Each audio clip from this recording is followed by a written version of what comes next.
आइए आज हम लोग स्टडी करेंगे गिब्स ऊर्जा एवं स्वतः प्रवर्तिता।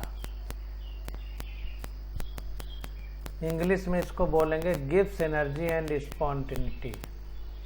तो गिब्स ऊर्जा का रिएक्शन स्वतः जो परिवर्तित हो रही है उससे क्या संबंध है, तो इस विषय में आज हम चर्चा करेंगे। तो देखिए, कह रहा है कि हम देख चुके हैं कि किसी निकाय के लिए एंट्रॉपी में कुल परिवर्तन यानी डेल्टा एस टोटल किसी प्रक्रम की स्वतः प्रवर्तिता का निर्णय करता है। अभी हम पीछे देख चुके हैं, जैसे डेल्टा एस टोटल निकाला था रिएक्शन के लिए और हमने बता दिया था कि यह अभिक्रिया स्वतः प्रवर्तित है। तो वही कह रहा है कि हम देख चुके हैं कि किसी निकाय के लिए एंट्रॉपी में कुल परिवर्तन डेल्टा एस टोटल किसी प्रक्रम की स्वतः प्रवर्तिता का निर्णय करता है, परंतु अधिकांश रासायनिक अभिक्रियाएं बंद निकाय या खुले निकाय की श्रेणी में आती हैं। ये जो प्रक्रिया डेल्टा एस टोटल वाली है, ये हमने देखा था कि विलगित निकाय के लिए है, आइसोलेटेड सिस्टम, जिसमें परिवेश और निकाय में ऊर्जा और द्रव्यमान का आदान प्रदान ना हो, उसके लिए। लेकिन कह रहा है कि परंतु अधिकांश रासायनिक अभिक्रियाएं बंद निकाय या खुले निकाय की श्रेणी में आती हैं। लेकिन ज़्यादातर जो रिएक्शंस हैं वो या तो ओपन सिस्टम में होंगी या फिर क्लोज सिस्टम में होंगी। ओपन सिस्टम यानी खुले निकाय का मतलब जिसमें ऊर्जा और द्रव्यमान या यूं कहें ऊष्मा और द्रव्यमान दोनों का आदान प्रदान निकाय और परिवेश में होता है, जबकि बंद निकाय में केवल ऊष्मा का आदान प्रदान होता है।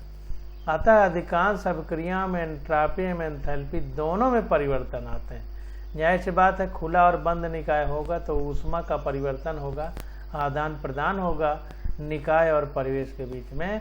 तो इसीलिए कह रहा है कि अधिकांश अभिक्रियाओं में एंट्रॉपी एवं एंथैल्पी दोनों में परिवर्तन आते हैं, यानी अव्यवस्था में भी परिवर्तन होता है एंट्रॉपी, और ऊष्मा यानी एंथैल्पी में भी परिवर्तन होता है। तो पूर्व खंड में की गई विवेचना से यह स्पष्ट है कि ना तो केवल एंथैल्पी में कमी और ना ही एंट्रॉपी में वृद्धि स्वतः प्रवर्तित प्रक्रमों की दिशा निर्धारित कर सकती है। तो एक अगर अकेले की बात की जाए तो ना तो एंट्रॉपी और ना एंथैल्पी ये जो है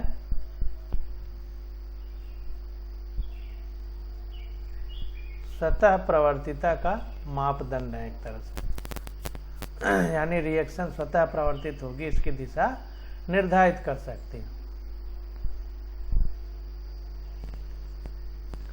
अब आगे देखते हैं।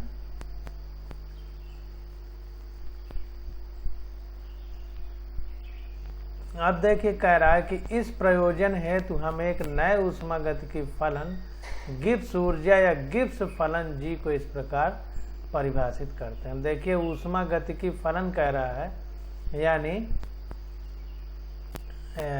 थर्मोडायनेमिक फलन हो जाएगा, थर्मोडायनेमिक फंक्शन। ऊष्मागतिकी फलन को थर्मोडायनेमिक फंक्शन बोलेंगे। तो अब थर्मोडायनेमिक फंक्शन क्यों है? क्योंकि ये प्रारंभिक और अंतिम अवस्थाओं पर सिर्फ निर्भर करेगा। निकाय प्रारंभिक अवस्था से अंतिम अवस्था में किस प्रकार से पहुंचा इस बात पर निर्भर नहीं करेगा। तो वही कह रहा है कि इस प्रयोजन हेतु हम एक नए ऊष्मागतिकी फलन जिसको गिब्स ऊर्जा या गिब्स फलन कहेंगे, जिसको कैपिटल जी से लिखा जाएगा, को इस प्रकार परिभाषित करते हैं। तो G = H - T delta S होता है, या G = H - TS। तो इसको ध्यान देना है।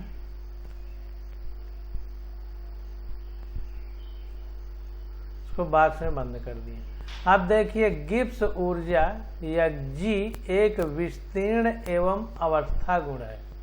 ये विस्तीर्ण भी है और अवस्था गुण भी है, यानी एक्सटेंसिव प्रॉपर्टी है और फंक्शनल प्रॉपर्टी भी है। कहने का मतलब ये है कि विस्तीर्ण गुण यानी एक्सटेंसिव प्रॉपर्टी।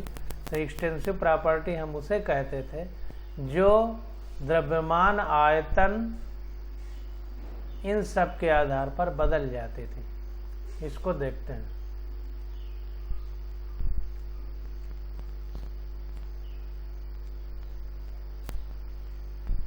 एक्सटेंसिव प्रॉपर्टी है, जी जो है विस्तीर्ण गुण या एक्सटेंसिव प्रॉपर्टी है और स्टेट फंक्शन भी है।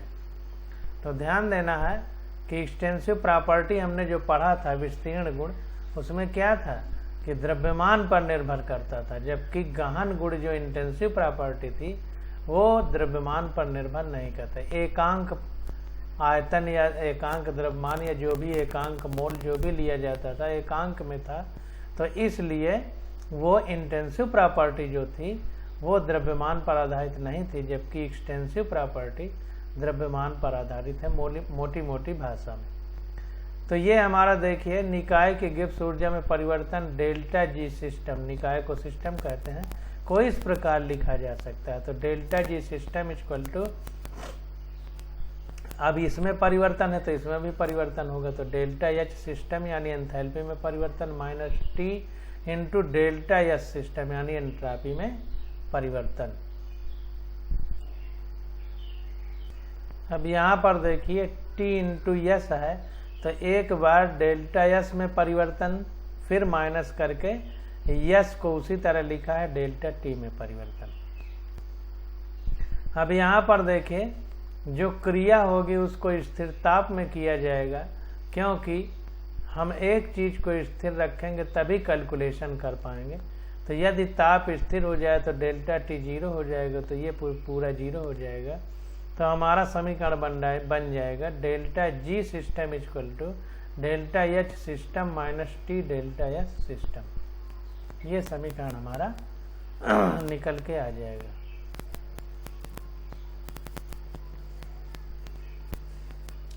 अब देखिए सामान्यतया पादांक सब्सक्रिप्ट निकाय को छोड़ते हुए समीकरण को इस प्रकार लिखते हैं, यानी सब्सक्रिप्ट को अगर छोड़ दिया जाए तो हम delta G equal to delta H minus T delta S इस प्रकार से लिख सकते हैं।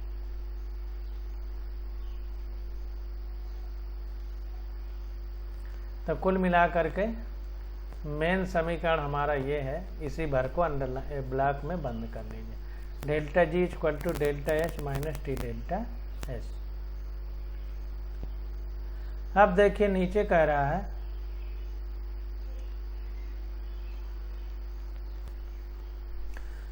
इस प्रकार गिब्स ऊर्जा में परिवर्तन इक्वल टू एंथैल्पी में परिवर्तन माइनस तापमान इंटू एंट्रॉपी में परिवर्तन।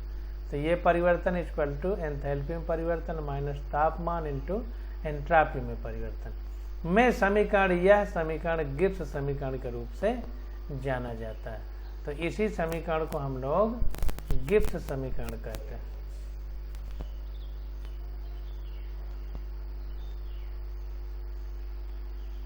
जो रसायन शास्त्र के अति महत्वपूर्ण समीकरणों में से एक है, बहुत महत्वपूर्ण समीकरण है। यहाँ हमने स्वतः प्रवर्तिता के लिए दोनों पदों को एक साथ लिया है, दोनों पदों को साथ लिया है। ऊर्जा यानी डेल्टा एस डेल्टा एच के पदों में एवं एंट्रॉपी डेल्टा एस अव्यवस्था का मापन, जैसा पूर्व में बताया गया है कि डेल्टा एस जो है एंट्रॉपी है और अव्यवस्था को नापती है। जितनी ज़्यादा अव्यवस्था होगी उतनी ज़्यादा एंट्रॉपी होगी।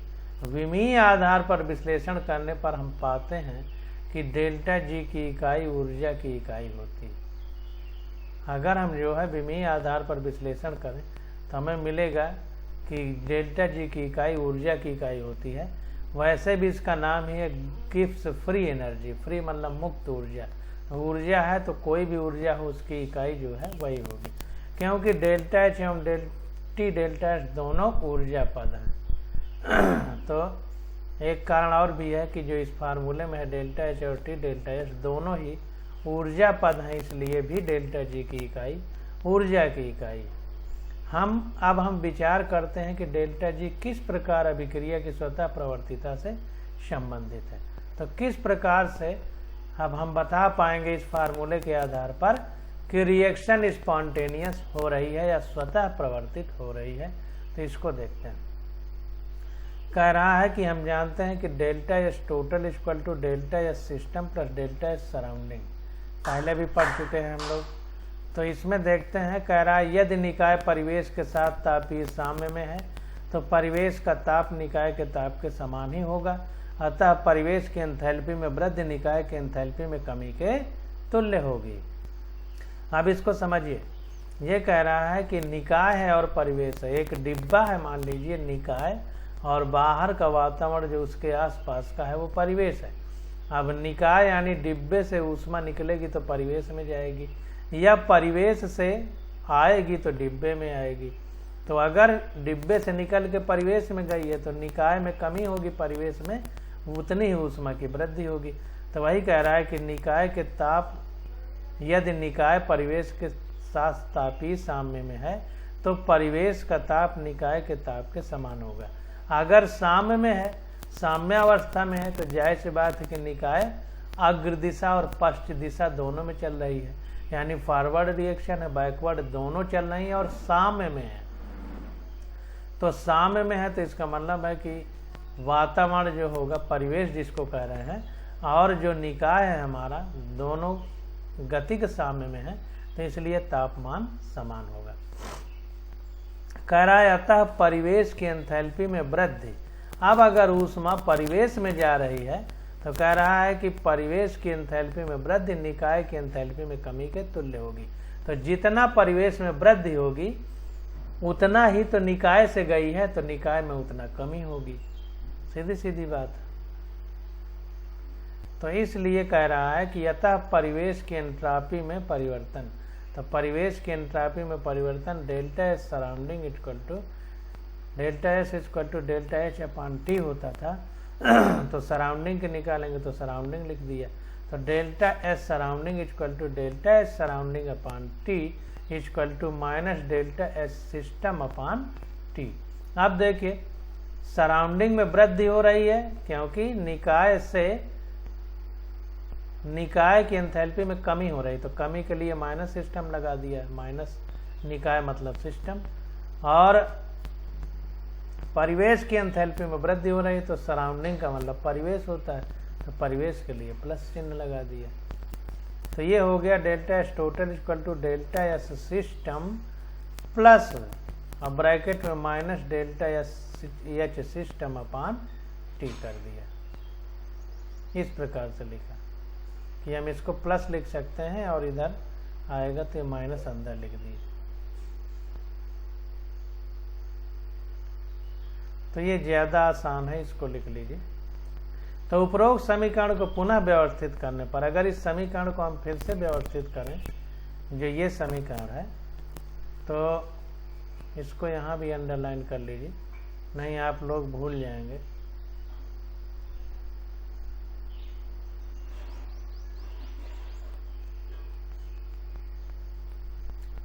कह रहा है तो इसके आधार पर ये हो गया, तो उपरोक्त समीकरण को पुनः व्यवस्थित करने पर क्या हो गया, ये इधर आएगा तो ये मान लो आएगा तो टी डेल्टा एस टोटल इधर आया, तो इक्वल टू इधर नहीं है तो फिर गुणा करने पड़ेगा, तो T delta S system minus, और ये इधर आ गया था तो इधर बचा माइनस डेल्टा एच सिस्टम, ये हो जाएगा।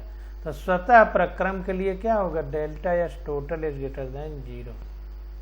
स्वतः प्रक्रम के लिए हमने पढ़ा है कि delta S total is greater than 0 होना चाहिए। देखिए यहाँ पर डेल्टा एस रिएक्शन के लिए टोटल जो है वो धनात्मक आया था, यानी 0 से ज़्यादा है, इसीलिए क्वेश्चन में कहा गया था कि यतः अभिक्रिया स्वतः प्रवर्तित है। अगर ये निगेटिव में आ जाता तो स्वतः प्रवर्तित न होती।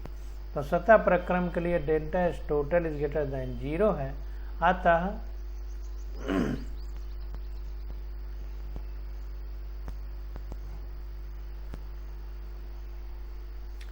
अतः minus delta S system minus T delta S system is greater than 0 हो जाएगा। तो अब देखिए कि delta S total is greater than 0 स्वतः प्रक्रम के लिए होता है, तो इसको पूरे को हम इज ग्रेटर देन 0 लिख सकते हैं, इज ग्रेटर देन 0 ये पूरा टोटल, या फिर इसको उलट के माइनस का साइन लगा सकते हैं। तो देखिए इसको उलट दिया है तो delta H minus T delta S system और ब्रैकेट के बाहर माइनस लगा दिया।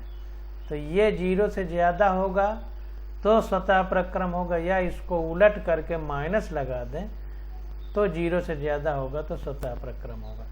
तो यहाँ देखिए डेल्टा एच निगेटिव है तो यहाँ पॉजिटिव कर दिया, टी डेल्टा एस सिस्टम हमारा पॉजिटिव है तो यहाँ पर निगेटिव साइन लगा दिया और ब्रैकेट के बाहर माइनस लिख दिया। ये 0 से ज़्यादा होगा तो स्वतः प्रक्रम होगा। अब देखिए समीकरण 6.21 का उपयोग करने पर उपरोक्त समीकरण इस प्रकार लिखी जा सकती है। तो अगर हम समीकरण 6.22 का उपयोग समीकरण 6.21 का उपयोग करें, ये जो समीकरण है हमारे पास,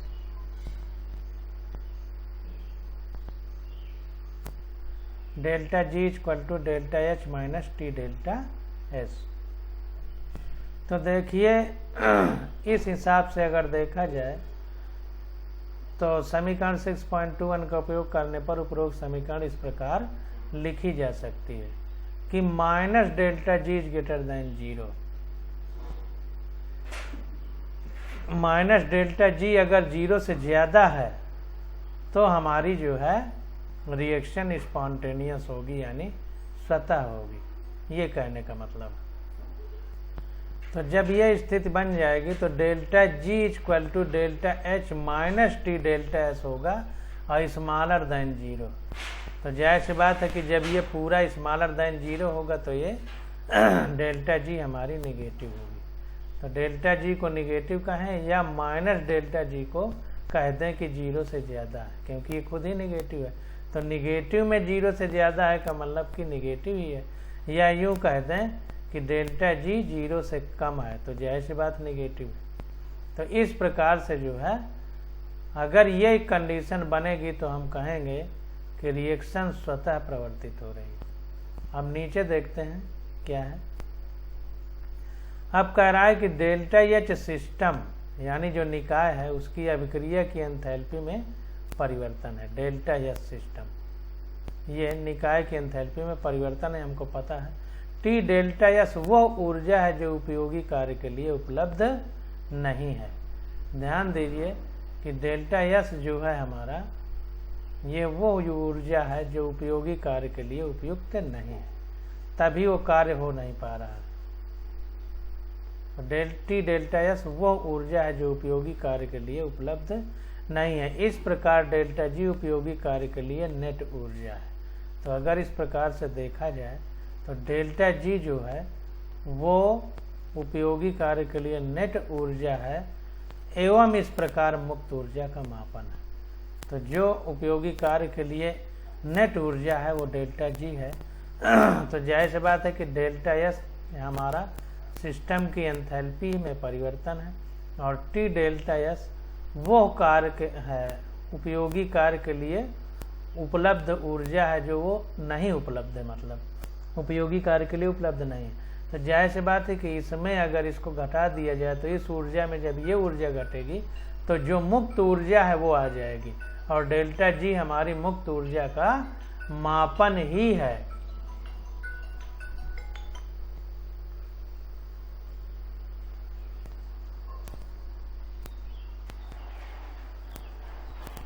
तो इस प्रकार से जो है कह रहा है, इस कारण इसे अभिक्रिया की मुक्त ऊर्जा भी कहा जाता है। अब आगे देखते हैं। कह रहा है डेल्टा जी स्थिर दाब एवं ताप पर स्वतः प्रवर्तिता की कसौटी है। तो अगर स्थिर ताप और स्थिर दाब है तो डेल्टा जी के माध्यम से हम ये बता सकते हैं कि ये अभिक्रिया स्वतः हो रही है या नहीं हो रही है।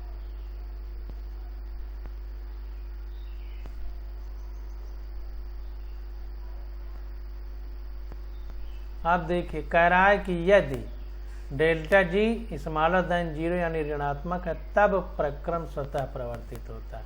यदि डेल्टा जी धनात्मक यानी 0 से ज़्यादा है तब प्रक्रम अस्वतः प्रवर्तित होता है, यानी अपने आप नहीं होता। ये बहुत इंपॉर्टेंट है। अब देखिए टिप्पणी लिखी गई है, इसको देख लेते हैं। तो कह रहा है कि यदि अभिक्रिया के लिए एंथैल्पी परिवर्तन धनात्मक हो एवं एंट्रापी परिवर्तन भी धनात्मक हो तो अभिक्रिया तभी स्वतः होगी जब टी डेल्टा एच का मान डेल्टा एच के मान से अधिक हो जाए। यह दो प्रकार से हो सकता है। अब यहाँ पर देखिए फार्मूला है delta G equal to delta H minus T delta S. अगर रिएक्शन को स्वतः प्रवर्तित होना है तो डेल्टा जी का मान 0 से कम होना चाहिए। तो ये कम किस प्रकार से हो सकता है, तो इसको देखते हैं। कह रहा है कि यदि अभिक्रिया के लिए एंथैल्पी परिवर्तन धनात्मक हो एवं एंट्रापी परिवर्तन भी धनात्मक हो तो अभिक्रिया तभी स्वतः होगी जब टी डेल्टा एच का मान डेल्टा एच के मान से अधिक हो जाए। तो इसको देखते हैं। ये कह रहा है कि डेल्टा एच और डेल्टा एस दोनों धनात्मक हों तो जाहिर सी बात है कि दोनों धनात्मक हों तो ये उत्तर ऋणात्मक आ जाए। कैसे संभव है? तभी संभव है जब ये वाला मान ज़्यादा हो, तभी तो ऋण में उत्तर आएगा। धन वाला कम होगा, ऋण वाला ज़्यादा होगा। तो जब जोड़ेंगे तो अपने आप घट जाएगा और उत्तर ऋण में आएगा। तो जाहिर सी बात है कि अगर हमें ऋणात्मक उत्तर लाना है तो डेल्टा एच की वैल्यू डेल्टा एच से ज़्यादा करनी पड़ेगी, तभी ऋणात्मक उत्तर आएगा। तो यही कह रहा है कि धनात्मक एंट्रापी परिवर्तन कम हो तो इस स्थिति में टी अधिक होना चाहिए। ये कह रहा है कि तो तभी अभिक्रिया स्वतः होगी जब टी डेल्टा एच का मान डेल्टा एच के मान से अधिक हो। टी डेल्टा एच का मान जब अधिक होगा तो उत्तर हमारा ऋणात्मक आएगा। टी डेल्टा एच का मान जब अधिक होगा तो ऋणात्मक उत्तर आएगा, तभी अभिक्रिया स्वतः होगी। तो इसमें दो कंडीशन है, या तो डेल्टा एच का मान ज़्यादा हो तो टी डेल्टा एच का मान डेल्टा एच से ज़्यादा हो जाए, या टी का मान ज़्यादा हो तो टी डेल्टा एच में गुणा करें तो डेल्टा एच से ज़्यादा हो जाए। तो वही बात कह रहा है कि यदि अभिक्रिया के लिए एंथैल्पी परिवर्तन धनात्मक हो, मतलब डेल्टा एच का मान धनात्मक हो एवं एंट्रापी परिवर्तन यानी डेल्टा एच भी धनात्मक हो तो अभिक्रिया तभी स्वतः होगी जब टी डेल्टा एच का मान डेल्टा एच के मान से अधिक हो। तो ये ज़्यादा होगा तो उत्तर ऋणात्मक आएगा।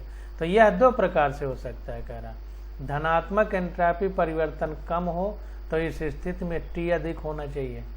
अगर डेल्टा एस ये वाला ज़्यादा है, ये कम है तो टी ज़्यादा होना चाहिए धनात्मक रूप में, तभी तो ऋण चिन्ह लगा है तो उत्तर ऋणात्मक आ जाएगा। या फिर धनात्मक एंट्रापी परिवर्तन अधिक हो, ये ज़्यादा हो तो ये कम हो, अधिक हो तो इस स्थिति में टी कम होना चाहिए। पहले वाला कारण यह बताता है कि अधिकांश अभिक्रियाएं उच्च ताप पर क्यों संपादित की जाती हैं। ये कह रहा है कि टी को अधिक होना चाहिए अगर डेल्टा एस कम है। तो वही कह रहा है कि पहले वाला कारण बताता है कि अधिकांश अभिक्रियाएं उच्च ताप पर क्यों होती हैं, यानी उच्च ताप कर दो तो स्वतः होने लगती हैं। उच्च ताप पर संपादित क्यों की जाती हैं? 6.4 में अभिक्रियाओं की स्वतः प्रवर्तिता पर ताप के प्रभाव को संक्षेपित यानी समराइज किया गया है 6.4 सारणी में। तो समझ में आ गया कि स्वतः परिवर्तन के लिए क्या है, टी डेल्टा एस ज़्यादा होना चाहिए तो उत्तर ऋणात्मक आएगा। ऋणात्मक आएगा तो मतलब डेल्टा जी ऋणात्मक होगा और ऋणात्मक होने पर ही अभिक्रिया स्वतः प्रवर्तित होगी। अब इन दोनों में से किसी एक को ज़्यादा होना पड़ेगा। डेल्टा एस कम है तो टी को ज़्यादा होना पड़ेगा धनात्मक में, या टी कम है तो डेल्टा एस को ज़्यादा होना पड़ेगा।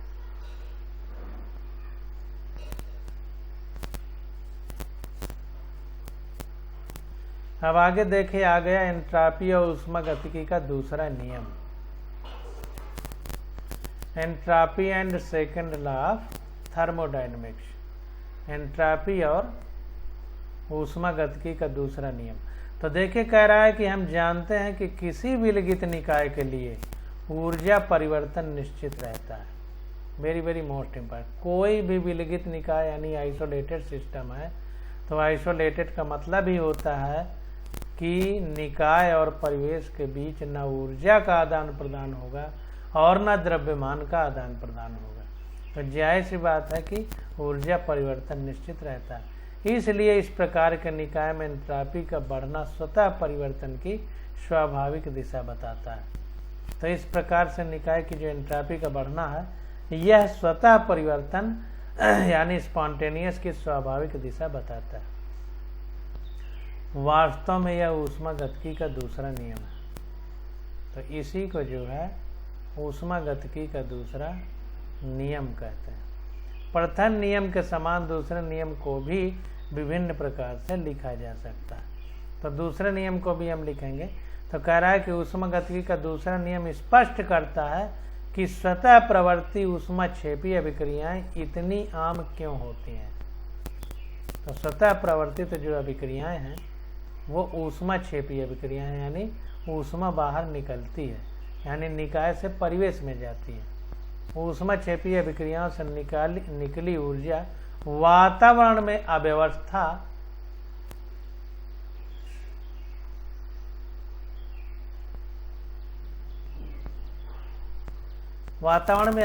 बढ़ा देती है।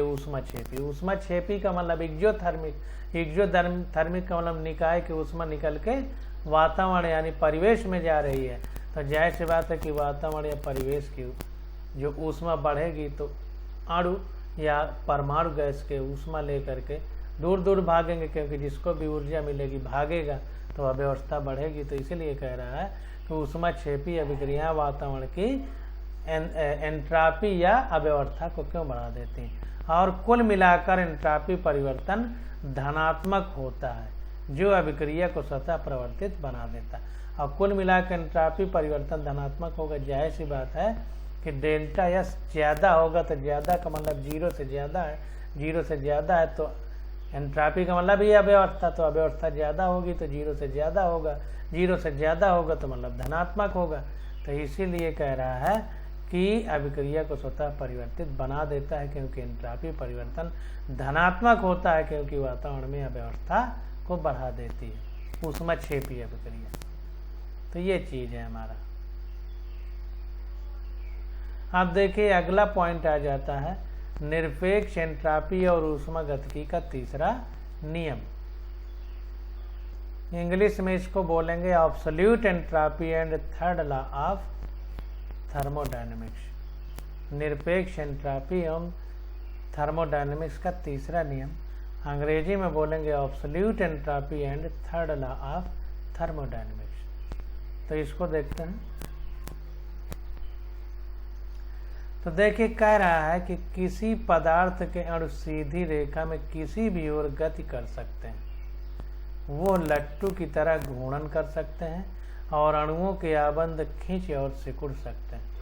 तो बात को अच्छे से समझिए कि अणु हैं किसी पदार्थ के, वो या सीधी रेखा में गति कर सकते हैं, लट्टू की तरह घूर्णन कर सकते हैं जैसे पृथ्वी अपनी धुरी पे घूमती है, और अणुओं के आबंध खींच और सिकुड़ सकते हैं। किसी और एक ओर खींच सकते हैं या किसी एक ओर सिकुड़ सकते हैं।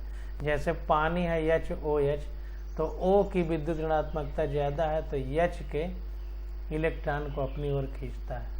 तो इस तरह से खिंचाव में सिकुड़न और खिंचाव दोनों हो सकता है। अणुओं की यह गतियाँ स्वतः क्रमशः स्थानांतरण गति, घूर्णन गति एवं कंपन गति कहलाती हैं। तो ध्यान दीजिए, अगर सीधी रेखा में एक स्थान से दूसरे स्थान पर स्थानांतरित हो रहा है तो इस गति को स्थानांतरण गति कहते हैं।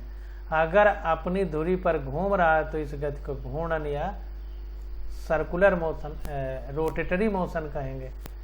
या आपस में कंपन कर रहे हैं जैसे सिकुड़ या फैल रहे हैं, इस प्रकार से ऐसे ऐसे ऐसे ऐसे, तो इसको कंपन गति या वाइब्रेटरी मोशन कहेंगे।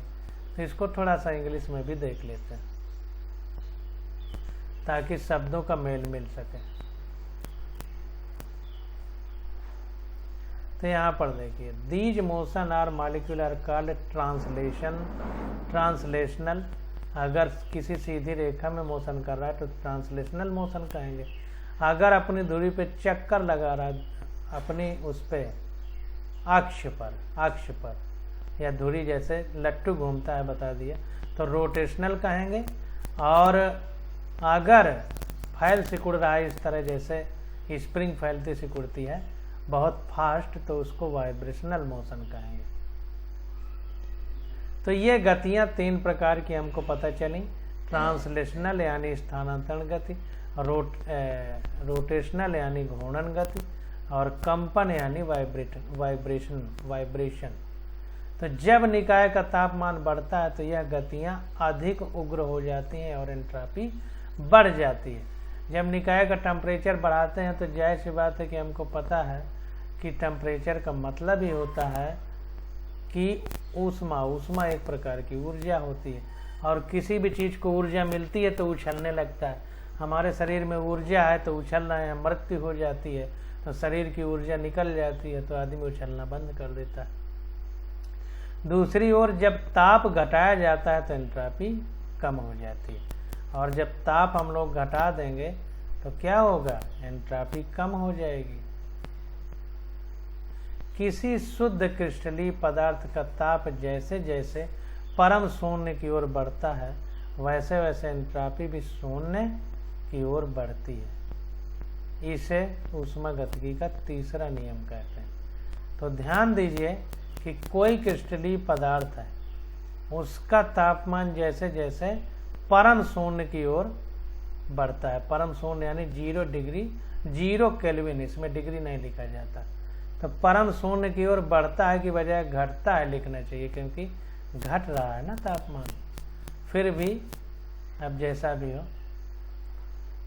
ऐसा इसलिए होता है क्योंकि परम शून्य पर क्रिस्टल में संपूर्ण क्रम होता है।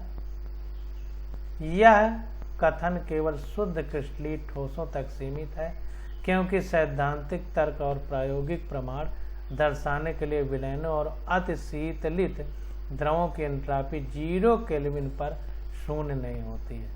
तो ध्यान दीजिए कि यह बात सिर्फ क्रिस्टलीय ठोस, देखे लिख दिया, शुद्ध क्रिस्टलीय पदार्थ, और वो भी ठोस होना चाहिए, तभी हम इस बात को कह सकते हैं, अन्यथा नहीं कह सकते, क्योंकि सैद्धांतिक तौर पे यार प्रैक्टिकल अगर हम लोग करेंगे तो निकालना बड़ा मुश्किल होगा। तो कह रहा है तीसरे नियम का महत्व इसलिए है कि यह केवल ऊष्मीय आंकड़ों के आधार पर शुद्ध पदार्थों के निरपेक्ष एंट्रॉपी मान परिकलित करने में सहायक होता है।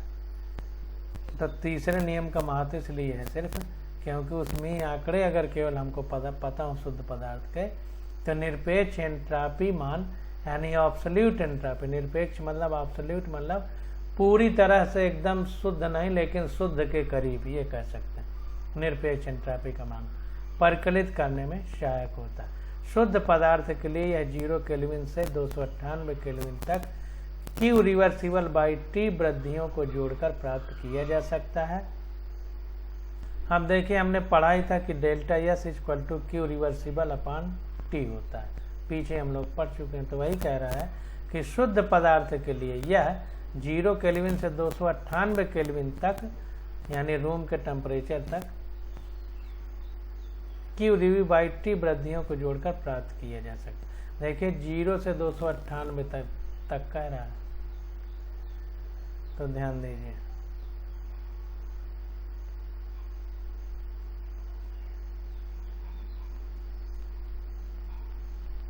मानक एंट्रॉपियां हेस नियम के परिकलन द्वारा मानक एंट्रॉपी परिवर्तन परिकलित करने के लिए इस्तेमाल की जा सकती है। अब जो है अगर मानक एंट्रॉपियां बहुत सारी दी गई हैं तो हेस नियम जो हमने पढ़ा था उस हिसाब से उसका इस हेस नियम का इस्तेमाल करके उनको परिकलित यानी कैलकुलेट कर सकते हैं। अब देखिए आगे हमारा आ जाता है गिब्स ऊर्जा परिवर्तन एवं साम्यावस्था। गिब्स ऊर्जा परिवर्तन एवं साम्यावस्था, तो इसकी स्टडी हम लोग अगले लेक्चर में करेंगे। आज बस यहीं तक।